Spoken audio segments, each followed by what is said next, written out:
আগুন ধরিয়ে প্রেসার কুকারটা বসিয়ে দিলাম। ব্যাস, এখন তো তেল দেওয়ার জামানা, তাই তেলটা দিয়ে দিলাম। পরিমাণ মতো সরিষার তেল। এরপরে দিয়ে দেব কুচিয়ে রাখা পেঁয়াজ। আচ্ছা, পেঁয়াজটা লাল হোক, তারপরেই দেখতে পাবে আজকের কি রান্না করছি। পেঁয়াজটা লাল হয়ে গেলে দিয়ে দেব 1 ভরি মাটন। মাটনের যা দাম, তাই ভরি হিসেবেই কিনতে হবে, এছাড়া আর কোনো উপায় তো দেখছি না। মাটনটাকে একটু নাড়াচাড়া করে নিয়ে তারপরে বাকি মশলাগুলো একে একে সব দিয়ে দেব। এবার দিয়ে দেব আদা রসুন বাটা, লঙ্কা গুঁড়ো দিয়ে দেব, আর দিয়ে দেব সামান্য হলুদ গুঁড়ো।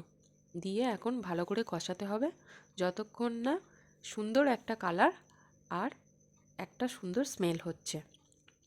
ব্যাস, কষানো হয়ে গেলে বড় বড় করে কেটে রাখা আলুগুলো দিয়ে দেবো। আমাদের বাড়িতে মাটন হবে, তাতে বড় বড় করে আলু কেটে দেবো না, এটা হয়ই না।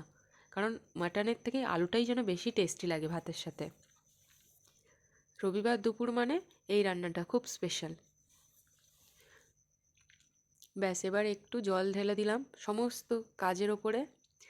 আরে আজকে মাটনের পাতলা করে ঝোল হচ্ছে। সব সময় কি কষা ভালো লাগে? শরীরের জন্যও তো ভালো নয় সব সময় কষা। ব্যাস, বাকি একটু ধনেপাতা তেজপাতা দিয়ে দিলাম। দিয়ে এখন অপেক্ষা।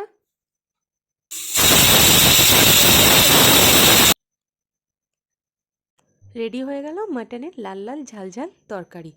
এর সাথে শুধু গরম ভাত। রবিবারের দুপুরটা জমে যাবে।